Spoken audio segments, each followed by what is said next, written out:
Si tu veux bien écouter les propos de Patrice Nouma qui révèle que Adjawa et Kamto sont l'auteur de la tentative de coup d'État au palais présidentiel, je t'invite à laisser jusqu'à la fin de la partie dans tous les groupes, WhatsApp, Telegram, Instagram, Facebook, TikTok, Snapchat, wow. Vous allez être captivé, arrêté et exécuté. Pas parce que je le veux, mais parce que vous avez été laxiste, vous n'entendez, vous n'écoutez pas, vous ne comprenez pas. Je ne sais pas ce qui vous attire, plus que ce que vous en avez déjà, au point d'oublier le béaba.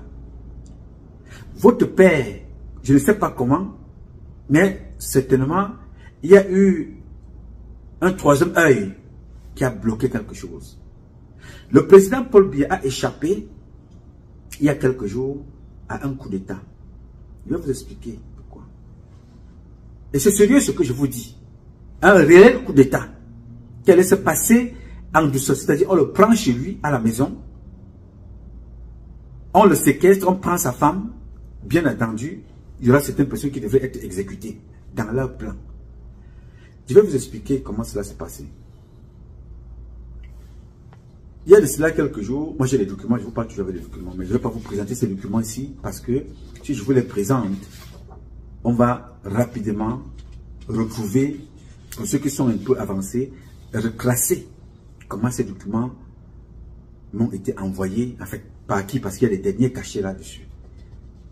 Alors, il y a de cela quelques jours, le porte-parole du contre-amiral, Joseph Fouda, donnait une information très importante. Une information très très importante lors d'une interview.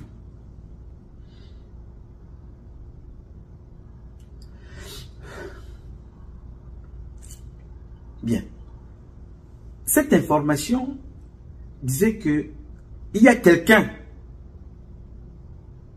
à Douala, un colonel, qui a remis 350 millions à un faux contre-amiral pour porter général. Est-ce que vous comprenez? Le monsieur que vous avez écouté là explique qu'il y a quelqu'un à Douala, un colonel, qui a remis 350 millions à une personne, un faux contre-amiral, pour le port de la Palme. La Palme, ceux qui la portent, ce sont des généraux. Donc ce colonel-là veut porter général. N'est-ce pas? Il a donc donné 350 millions à remettre au contre-amiral Joseph Fouda. Ou au contre-amiral Joseph Fouda directement, où il a remis à quelqu'un pour le mettre au contre-amiral. Mais le monsieur dit que le contre-amiral, le faux contre-amiral a reçu 350 millions de francs CFA. Pourquoi ne dites donc pas le nom? Le conseiller du contre-amiral Joseph Fouda connaît donc le colonel qui a donné les 350 millions. Ici, puisque c'est un problème qui me concerne aussi, je demandais d'abord pour la première partie qu'il faut qu'on nous retrouve cette personne-là, le colonel-là, qui nous dise à qui il a donné les 350 millions. Parce que cette affaire de faux contre-amiral, qui va jusqu'au président de la République, on a accusé à l'époque un certain colonel Motogo de jouer le faux contre-amiral. Alors Motogo n'étant plus là, est-ce que Motogo se dédouble de là où il est? J'entends dire, il est au Canada, d'autres il est aux États-Unis, d'autres il est à Paris. Mais ce qui est sûr à 100%, il n'est pas au Cameroun. Monsieur Motogo, colonel retraité, s'est-il dédoublé pour aller à Douala prendre 350 millions en se passant pour le contre-amiral? C'est une question importante. La personne qui a pris les 350 millions actuellement, n'est-elle pas cette même personne qui depuis des décennies prend les 350 millions, les 500 millions, les milliards au nom du même faux contre-amiral? Là, je ne pose que les questions en venant me reposant sur ce que vient de dire le monsieur en question sur un plateau télé. C'est lui qui dit, ce n'est pas moi. Et là, deuxième point de vue qui n'engage que moi.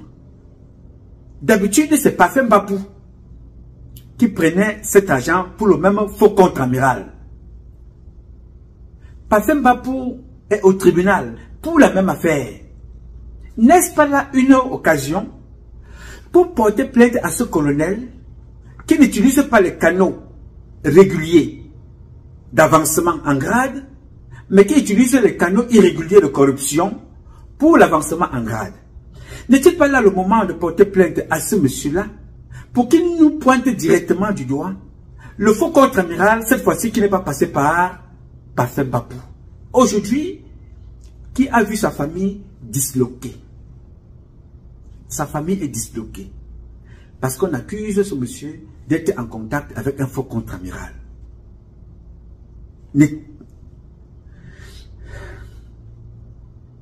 N'est-ce pas le moment de mettre dans la main sur celui qui est venu prendre les 350 millions, sachant que Mbapou Parfait est complètement coupé du contre-amiral? Mais entre-temps qu'il est coupé du contre-amiral, le conseiller du président spécial a lui-même son conseiller spécial, qui est son conseiller juridique, au nom de Thierry Atangana, qui vient de démasquer un réseau à Douala. Ça veut dire qu'il y a donc plusieurs personnes qui jouent le rôle du faux contre-amiral, ou alors il y a une personne qui joue le rôle du faux contre-amiral qui continue de prendre l'argent. Là, nous avons dans la tête le faux contre-amiral dont on accuse Mbapou Parfait. Aujourd'hui, à travers le conseiller du contre-amiral vrai, nous pouvons donc retrouver le faux contre-amiral. Il faut donc tenir l'affaire à partir de là. Ça, ce n'était qu'une parenthèse. Mais cette parenthèse, si petite soit-elle, elle est profonde. Parce qu'elle va nous conduire directement auprès du président de la République il y a de cela quelques jours. Les documents que j'ai ici, en ma possession, sont des documents qui ont été signés par plusieurs personnes. Des nominations en grade et les nominations en deuxième section, ou les appels, le renvoi en deuxième section. Comment ça se passe? Il se passe que le président de la République a reçu dans son bureau la liste de ceux qui devaient porter le grade des généraux, qu'il fallait que le président signe pour que ces gens-là portent les grades de général chacun. Donc c'était des futurs généraux. Alors je vous rappelle très bien que les attributions du chef d'état-major particulier veulent que pour qu'un document rentre dans le cabinet du président, dans ses bureaux, la dernière personne à aller voir dans cet ordre de proposition, c'est le chef d'état-major particulier. Du moins, ça a toujours été ça. Jusqu'à ce que les choses changent, les attributions des uns et des autres changent. Je ne sais pas si les attributions du colonel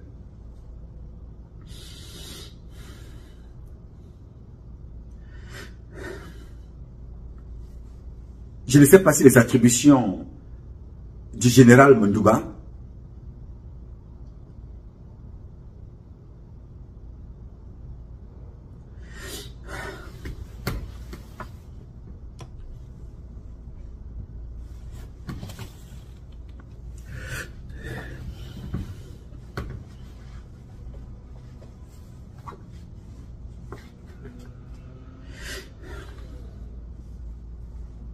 est-ce que le règlement intérieur de l'armée a changé ou les attributions du chef d'état-major ont changé?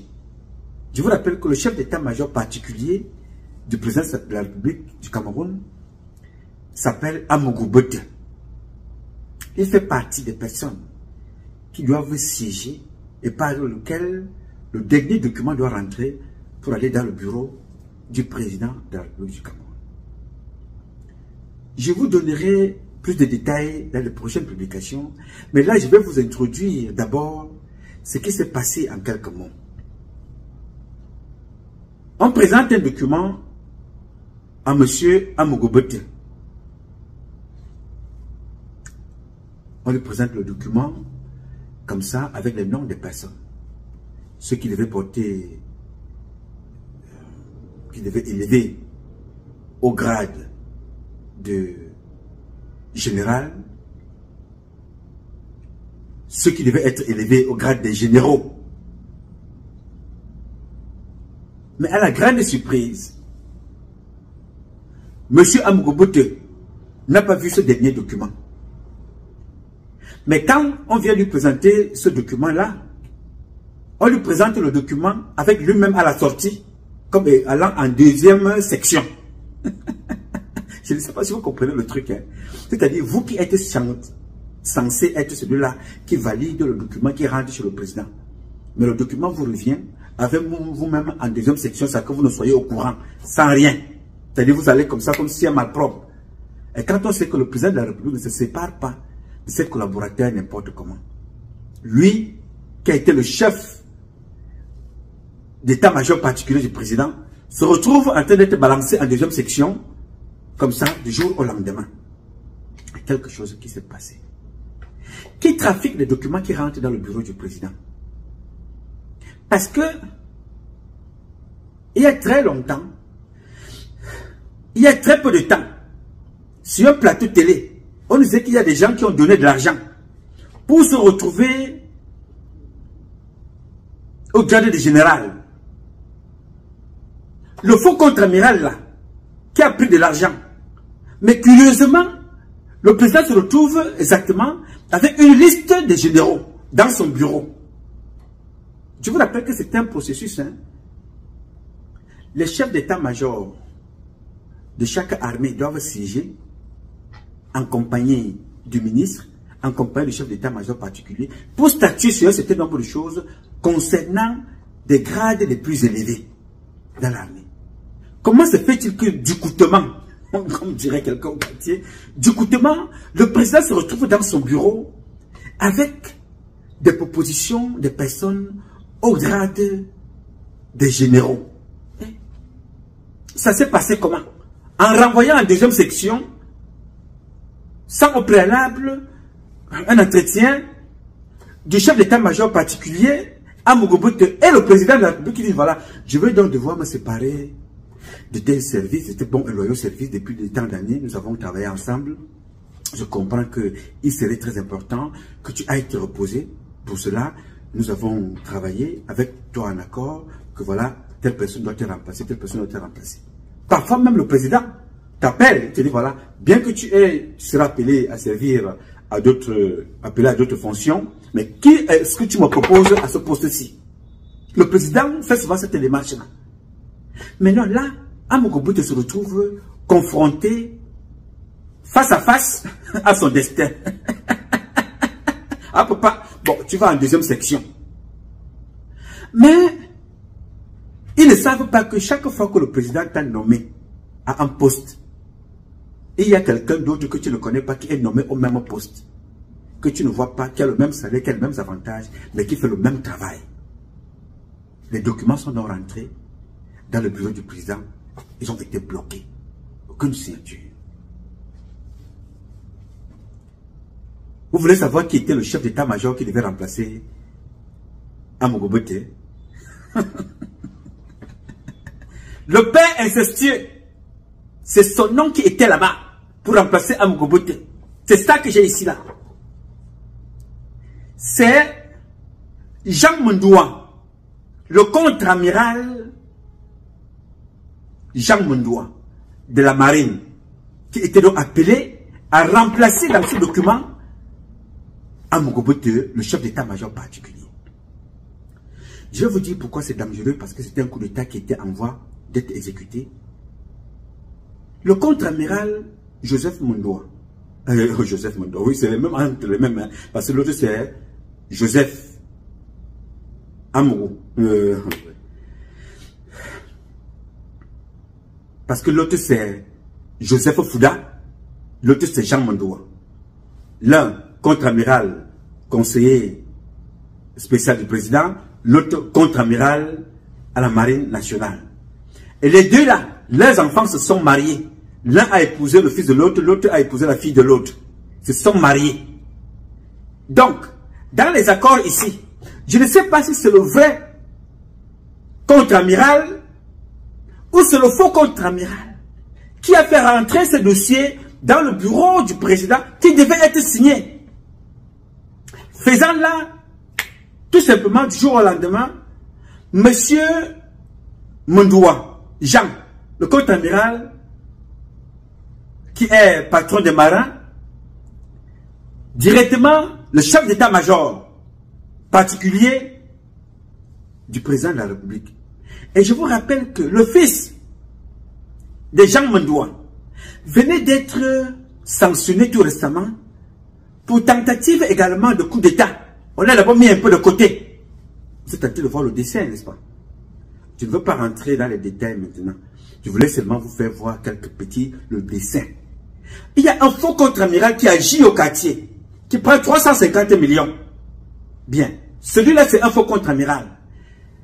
Mais, visiblement, ce que fait le faux contre-amiral au quartier se retrouve toujours dans le bureau du vrai président. Il y a je pose que des questions, je n'accuse personne ici. Attention, ne dites pas que nous m'a encore ramené ce dossier-là, non. Parce que c'est un dossier qui m'engage personnellement, parce que j'avais été accusé dans ce dossier par une télévision d'être celui-là qui relaie les actions du faux contre-amiral, passant par mon jeune frère, Parfait Mbapou. C'est pour ça que je m'intéresse beaucoup. Parfait Mbapou qui est mon jeune frère, et Paul Biya qui est mon père. Je ne veux pas mettre le gaz entre ces enfants-là. Entre le père et le fils, et entre moi aussi, le fils qui est dehors. N'étant pas à l'intérieur, j'essaie d'éclairer le père. Que papa, il y a l'un de tes fils, appelé Thierry Atangana, un enfant que j'aime beaucoup, parce que lui au moins parle. Il nous a dit l'autre jour, papa, qu'il y a quelqu'un qui a donné 350 millions, pourquoi toi tu signes la nomination d'un colonel au grade de général? Quelqu'un a pris 350 millions. Donc, mon jeune frère Thierry Atangana connaît cette personne-là, parce que c'est lui qui nous informe. Mais comme c'est un faux contre-amiral au quartier, on peut mettre ça de côté pour le moment. Mais visiblement, la même nomination du faux contre-amiral au quartier qui a pris 350 millions, ce n'est pas passé par Mbapou Parfait, ce n'est pas passé par Motogo. Mais ça se retrouve quand même dans le bureau du président que j'ai ici. J'ai les documents ici. Dans ces documents-là, les nominations y est. Dans ces documents-là, les nominations y sont. Mais aussi des élévations au grade de général. Mondoua est élevé au grade du chef d'état-major particulier. Alors ce faux contre-amiral est fort. Parce que ce qui se passe au quartier, le faux contre-amiral a réussi à faire que ça se retrouve dans le bureau du président. Mais seulement, le président n'a pas signé. Est-ce que tu comprends ça? Le président a refusé de signer. Pour le moment, le président a refusé de signer. C'est revenu donc à mon niveau. Je voulais donc attirer votre attention que le président, la vie du président est en danger.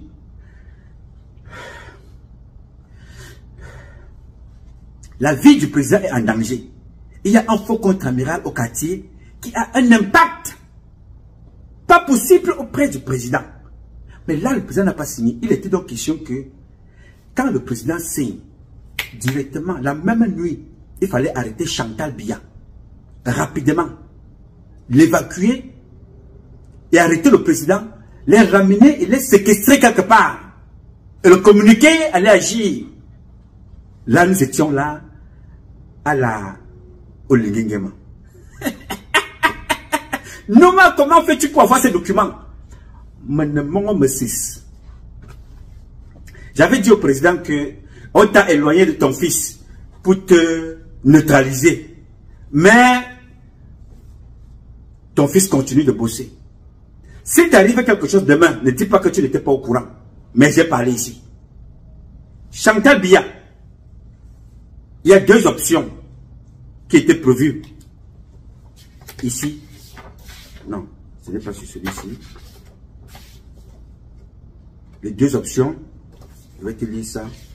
Je vais lire les deux options qui étaient prévues pour Chantal Biya. Et pas sur cette page. C'est comme ça qu'on fait chez nous. Hein. D'autres dans les bureaux, ils ont un petit truc là avec la mousse, avec un bibet d'eau. Tu mets le doigt là et puis tu vois. Ici, comme il n'est pas ça, je suis obligé de faire comme au village. Ce n'est pas Balthazar, parce que Balthazar lui prenait les 4 doigts là. Hein. Vous savez là, vous connaissez la suite. Là, je prends un doigt, c'est pour ici. Je suis en train de chercher le volet de Chantal Biya. J'ai bien mis. C'est pas lourd. Voilà. Voilà, c'est ici.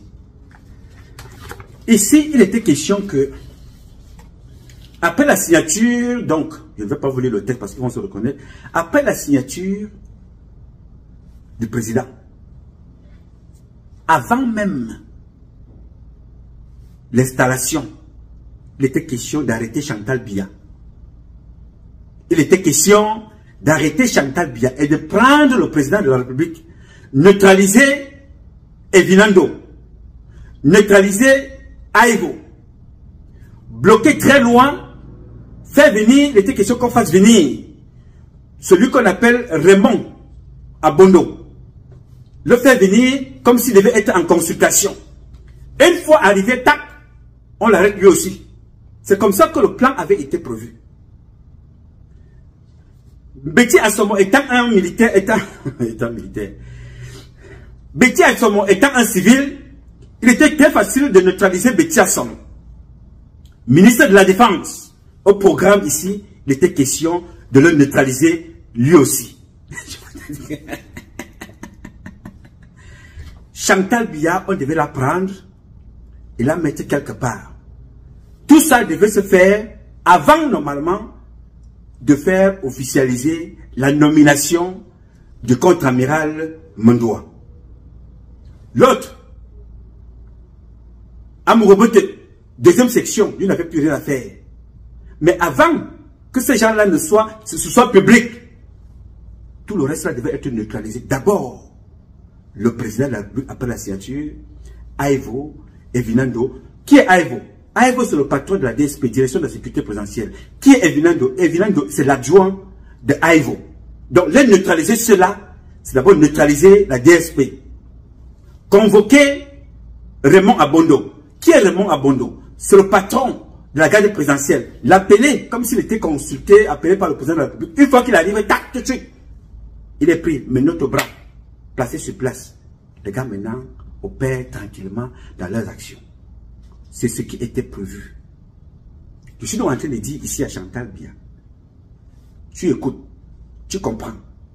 Je ne peux pas t'en dire plus parce que le document, quand je l'ai reçu, j'ai dit, mais Tama, je vais d'abord finir de lire tous ces documents-là, expliquer aux Camerounais ce qui se prépare et ce qui se passe. Un grand désordre se prépare. Le pays est déjà divisé puisque mes compatriotes, Bello Bouba a déposé sa démission, Issa Chiroma a déposé sa démission, ils sont en train de partir. Donc le Nord a donc décidé de partir officiellement. Le Nord-Ouest et le Sud-Ouest sont divisés. À l'intérieur de la maison maintenant, la bagarre commence. La bagarre que vous avez entendu, Issa Chiroma dit que deux familles gouvernaient le Cameroun. À l'intérieur, le Djikpa Djikpa est en train de se mettre sur pied. La mort de Chantal Biya est planifiée. Pendant ce temps, même si elle-même aussi avec Ngongo, ils sont aussi en train de se préparer de l'autre côté. Je ne sais pas ce qui se prépare aussi parce que je ne suis pas dans les secrets de Dieu. Je vous parle dans les secrets que moi j'ai reçus. Je peux parler avec des preuves à l'appui. Les documents sont entrés dans le bureau du président pour nommer des généraux. L'argent a été pris au quartier. Le président a refusé de signer. On a envoyé Amourobote en retraite, deuxième section, sans son aval, sans consultation. Qui est ce faux contre-amiral qui agit? Chantal Biya. La dernière fois, on m'a dit que tu as chassé un contre-amiral. Est-ce que c'était le vrai contre-amiral que tu avais chassé ou c'était le faux? Je n'en sais trop rien. Je pose des questions au vu des éléments qui me parviennent ici. Je pose la question à ma grande sœur. Je parle là pour attirer l'attention du président de la République et dire aux gens là que le président de la République les a vus. On ne sait pas ce qui va se passer dans les prochains jours. C'était tout simplement une information en passant très rapidement. Il y a l'agitation dans l'air. Ce n'est pas moi. C'est Thierry Atangana qui nous a mis la puce à l'oreille. En mettant la puce à l'oreille, le dossier est donc remonté. Le dossier où on a pris 350 millions, c'est remonté jusqu'à chez le président. Avec les propositions et les nominations. Et les renvois en retraite. Deuxième section. L'arrestation de certains. Ça, les arrestations, ça c'est le document le plan d'action qui devait se mettre sur pied. Celui-là qui n'était pas un plan officiel. La neutralisation à la Olingi Nguema du Gabon. C'est ce que je voulais vous dire pour le moment. Pendant que nous sommes là, la fille qu'on appelle Adja Awa, en train d'attirer notre attention, elle est insultée par certains, elle dit des choses sérieuses, d'autres sont en train de se préparer, d'autres sont en train de démissionner. Ça se passe, mais nous sommes dans les réseaux sociaux en train de l'insulter, alors que les vraies choses sont en train de se passer, et elle dénonce les vraies choses. Faites donc attention. Le pire arrive. J'ai donc voulu attirer votre attention là-dessus. Pour le moment, je ne peux pas vous en dire plus. J'en parlerai dans la prochaine publication. Mesdames, Messieurs, chers compatriotes, ce que vous devez retenir ici, c'est qu'il y a une vraie mafia à la présidence de la République. Le président a refusé de signer, l'argent a circulé, d'autres vont porter peut-être des médailles, vous allez peut-être entendre que d'autres ont porté des médailles. Il y a beaucoup de choses qui s'y passent. Mais la vie du président Paul Biya est en danger. Mais pour le moment, il résiste à toutes les tentations. Le Paul Biya est en train de résister. Parce que j'ai compris que le président résiste quand il n'a pas signé ce document. Il a senti un danger quelque part. Des choses qu'il n'a pas instruites, des choses qu'il n'a pas demandées lui ont été proposées. Il n'a pas signé. Je vais vous revenir avec d'autres informations. Pour le moment, le combat continue. Mes chers compatriotes, une enquête doit être rapidement ouverte pour que les malfaiteurs soient neutralisés, chassés de la présidence.